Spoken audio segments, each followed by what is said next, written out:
नमस्कार. आज आपण इयत्ता 8वी विषय गणित मधील प्रकरण पहिले परिमेय आणि अपरिमेय संख्या यातील सराव संच 1.2 अभ्यासणार आहोत. त्यापूर्वी आपण परिमेय संख्यातील क्रमसंबंध म्हणजेच लहान मोठेपणा अभ्यासणार आहोत.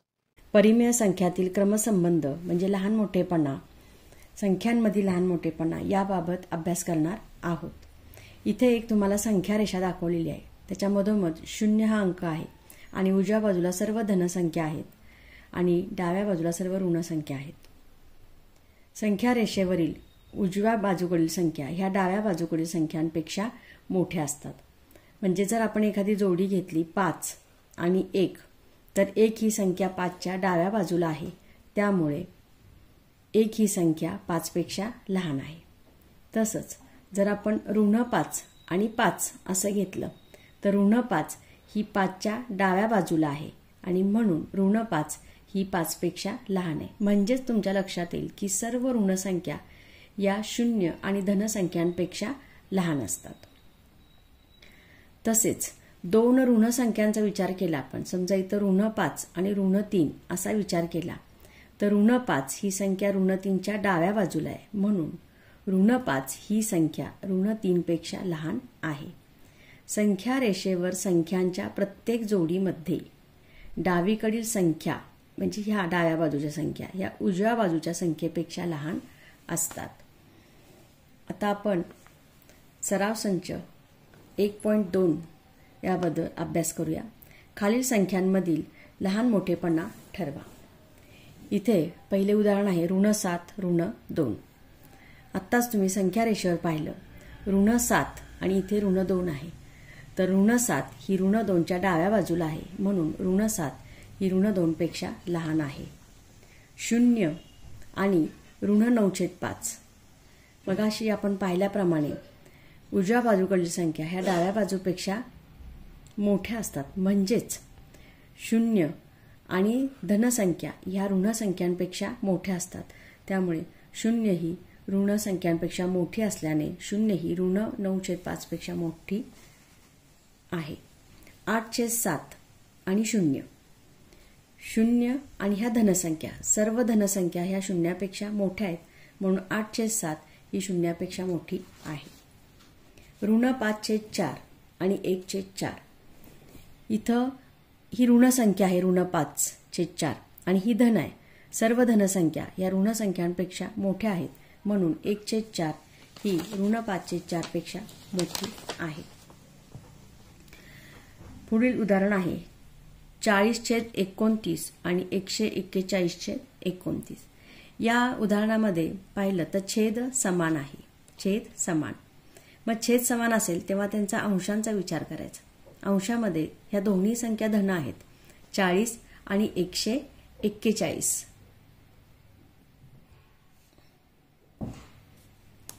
40 आणि 141.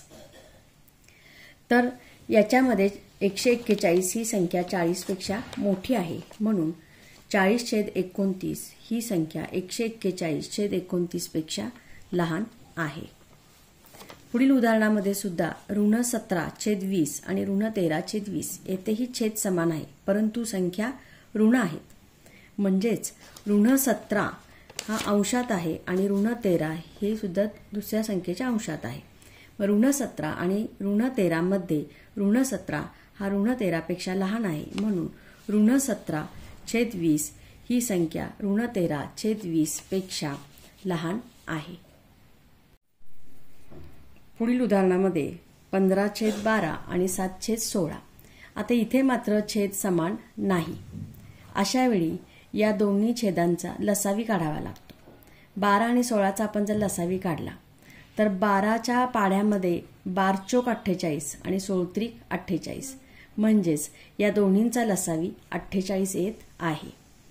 मग 12 या 15/12 तर ह्याच्या छेदामध्ये 48 होण्यासाठी आपल्याला 12ला 4 ने गुणावं लागेल आणि 16च्या ठिकाणी 48 होण्यासाठी आपल्याला 16ला 3 ने गुणावं लागेल.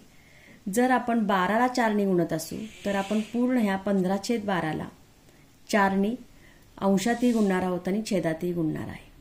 तसंच 7/16 घेतलं तर आपण 16 त्रिक 48 करण्यासाठी 3 ने इथं गुणाकार करतोय, म्हणून 7 ला सुद्धा अंशात सुद्धा 3 ने गुणावे लागते. 15 गुणिले 4 केले असता 15 चौक 60 म्हणून इथं 60 आले. 12 चौक 48 म्हणून छेदात 48. इथं 7 त्रिक 21, 16 त्रिक 48. आता इथं छेद समान आहे, छेद समान आहे आणि मग राहिला अंश. अंश 60 आहे, इथं 21 आहे. 21 पेक्षा 60 मोठा आहे, म्हणून 60/48 ही संख्या 21/48 पेक्षा मोठी आहे. आता 60/48 हे कशासाठी घेतलेले आपण, तर 15/12 साठी घेतलेले, म्हणून त्याच्या खाली इथं 15/12 लिहायचं. 21/48 कशाचं उत्तर आले, 7/16 खाली आले, म्हणून 7/16. म्हणून 7/16 पेक्षा 15/12 ही संख्या मोठी आहे. पुढील उदाहरण आहे ऋण 25/8 आणि ऋण 9/4. आता इथं जर पाहिलं तुम्ही तर 4च्या पाढ्यामध्ये 8 आहेत. इथं लसावी काढलं तरी चालतं, परंतु इथं लसावी काढण्याची आवश्यकता नाही. जर इथल्या छेदामध्ये जर असे अंक असतील की ते एकमेकांच्या किंवा एखादी संख्या ही दुसऱ्याच्या पाढ्यामध्ये आहे, तर अशा वेळी आपण छेद समान करून घेताना जो मोठी संख्या आहे त्याच्यानुसार छेद समान करायचा आहे.